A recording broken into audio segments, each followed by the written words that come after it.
Tomorrow morning, the 3-day, 150-kilometer Bad Beaver Ultra gets underway. But for some reason, I'm totally relaxed about that.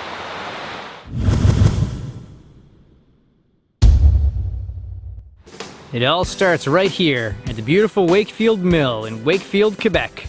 At Racer Check-In, everyone was given the swag bag, including the snazzy race hat, some product samples, trail maps, and even a compostable bag for your garbage on the trails.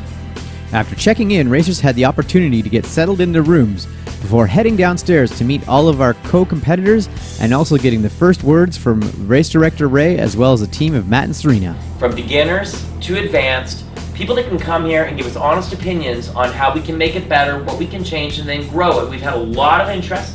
I think next year we're looking at between 50 and 60 people doing this event.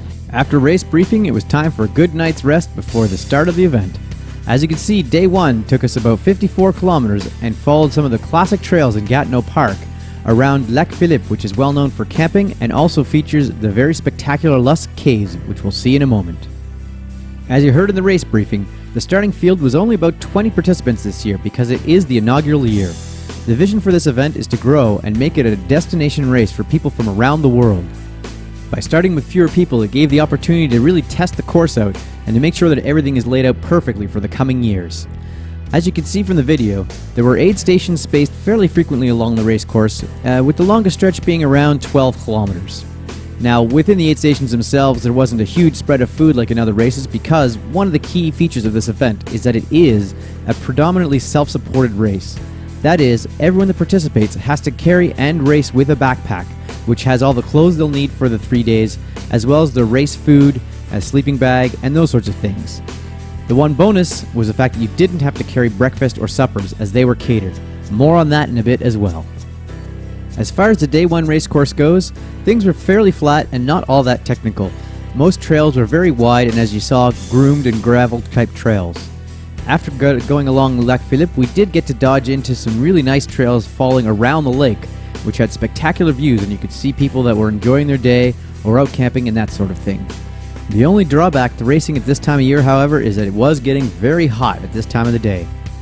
Although it wasn't an overly hilly day, there were still plenty of climbs that we had to tackle, and that brought a lot of us pretty close to dehydration on some of those stretches.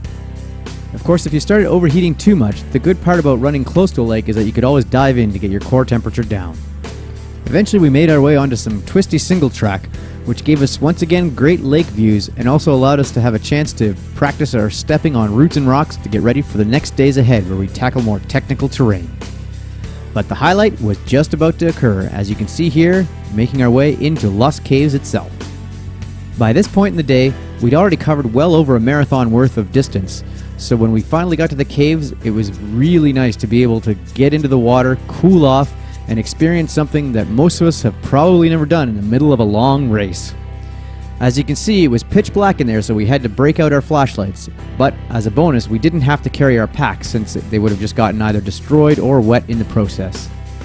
Coming out the other side, it was brilliant to see the sun streaming back in and have the photographer waiting on the other end to capture our faces as we emerged. With the cave section out of the way, it was now time to face the final 8 kilometers of the trail. We were doubling back on some of the trails we'd already seen, so we knew the route and just had to be patient, knowing that we'd finally reach that finish line. With the sun blazing down on us, it was important to manage our nutrition and hydration, and unfortunately for some of us, we ran out of water in the closing kilometers of the race, which made it extra hard. But crossing that finish line, all was forgotten as there was plenty of food and drink to help get us back into shape for the next day's race. So I'm here at the finish line, just relaxing after day one. We got chips, we got food, sun is shining, and I got some shade. Tough day, but get to do it all over again tomorrow. The other nice part about having a small group of racers is the fact that all of us got to gather around to watch every last person come in and cross that finish line. We all know how hard it is to cross after a long day racing, and it's always nice to have that crowd. It's now relaxing time at the camp. People are on the phones, eating snacks, eating some delicious fruits, or just hanging out in the shade, having a banana. These are the best parts of the day at the end of the Bad Beaver each day. I love the cave. Oh my god, I felt like a new runner after Wasn't that nice? No, but the trail was unreal. So beautiful. Yeah, the wildlife was crazy. Yeah. Atmosphere was really good. It was good. It was tough. What are you laughing at? A lot of heat. The course was awesome. Well flagged. What was the best part? This part ending. Ready for tomorrow. In order to help prepare us for that second day of racing, we had a gourmet meal provided to us by a local restaurant called Les Fougères. In fact, it's worth noting that pretty much everything in this entire event was locally sourced. The event definitely wouldn't have gone off the way it did without the generous support of local businesses.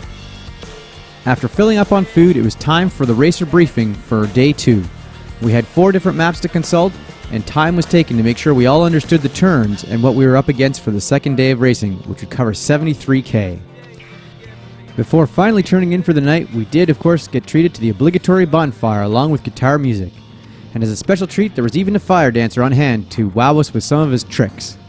There was rumor of having s'mores, but unfortunately we were so full from the food that nobody bothered to stay up to try them out. Well, that's it for day 1 of the event. Stay tuned for the second video where we'll go through days 2 and 3 of this spectacular Bad Beaver Ultra.